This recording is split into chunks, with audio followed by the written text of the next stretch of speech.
Nous allons parler un peu plus du sujet du jour, l'hypnose mentale. Qu'est-ce que l'hypnose mentale, Frédéric?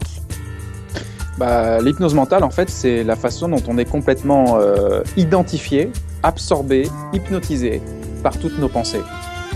C'est-à-dire que chaque pensée qui vont et qui viennent dans notre esprit, on est complètement collé à elle et elle nous emmène, elle nous emporte dans un futur, elle nous ramène dans une mémoire du passé. Et pourquoi hypnose mentale? Parce que quand on observe bien les pensées, on s'aperçoit qu'elles sont toutes finalement le reflet de notre propre imaginaire. Parce qu'il n'y a pas de futur. Tout ce qu'on imagine du futur, même une personne qui va angoisser à l'idée d'une situation dans le futur, qui s'imagine aller dans le futur jusqu'à la ressentir vraiment cette angoisse, eh bien on s'aperçoit que c'est une situation qui n'existe pas et qui pourrait même ne jamais arriver. Elle est complètement imaginaire. On s'aperçoit aussi que, quel que soit l'événement, quelle que soit la situation, quel que soit l'instant présent dans lequel la personne se situe, la majorité des personnes, pour ne pas dire toutes les personnes, sont dans la surinterprétation de l'événement, parce qu'ils voient seulement l'événement à travers leur propre filtre de perception. C'est une forme de conditionnement qui d'ailleurs est souligné par deux fois par les neurosciences, qui indiquent qu'on ne peut pas voir la réalité. On ne voit que le reflet de nos propres schémas, de nos propres pensées. On ne voit pas la réalité, on ne peut voir que le reflet de toutes ces choses-là, on ne peut pas voir le réel. C'est-à-dire que chaque personne est au final dans son hypnose mentale subjective. Alors pourquoi hypnose? Pourquoi un mot aussi fort? C'est parce que quand on a la pensée qui s'active, on a l'impression que c'est nous qui pensons. Oui. Et ça, c'est un premier lien très important à faire avec tout ce que le zéro mental peut nous apporter.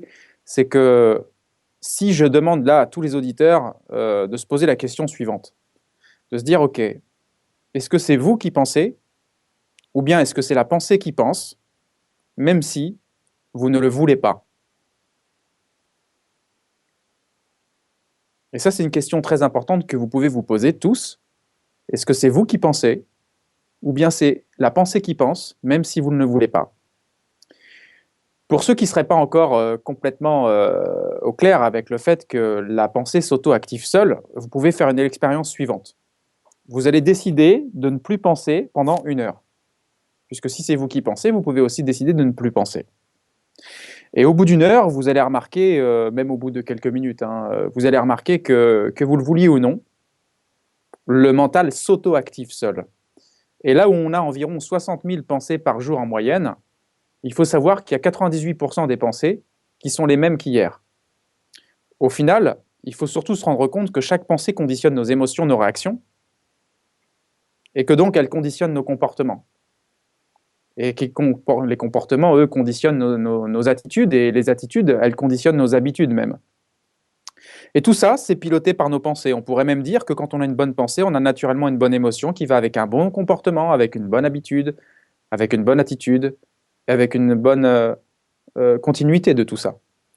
Donc au final, là où on croit qu'on est le penseur, on s'aperçoit que c'est la pensée qui nous dirige.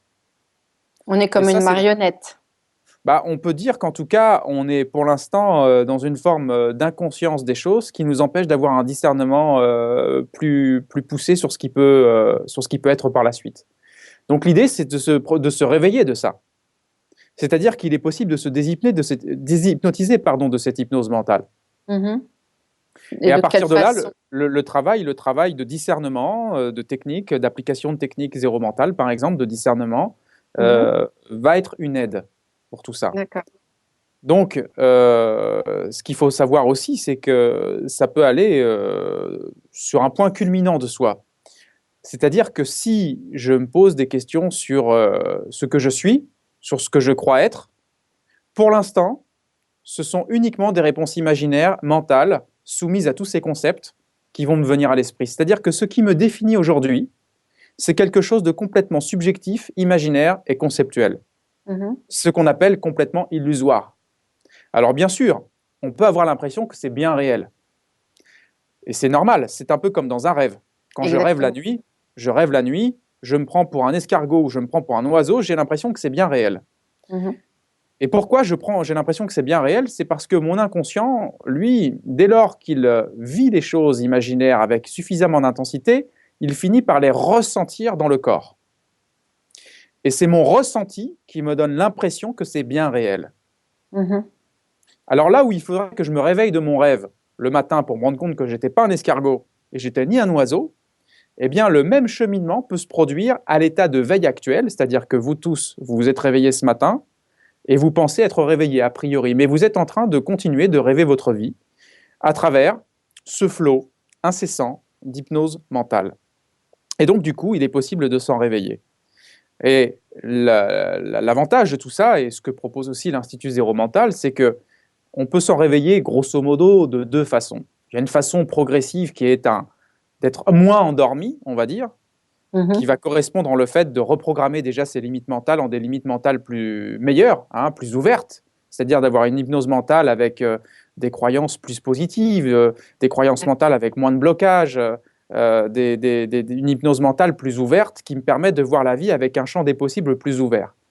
Et il est possible de me déshypnotiser cette fois-ci beaucoup plus complètement en rejoignant cet espace qui est antérieur à la pensée. On peut dire cet espace qui est déjà le témoin de toutes pensées qui vont et qui viennent, auxquelles d'habitude je m'identifie. Donc je peux entrer dans un processus de désidentification progressive de mes pensées jusqu'à en être complètement libéré et rejoindre mon propre espace, mon propre centre, ce que certains appellent le soi, mon propre soi.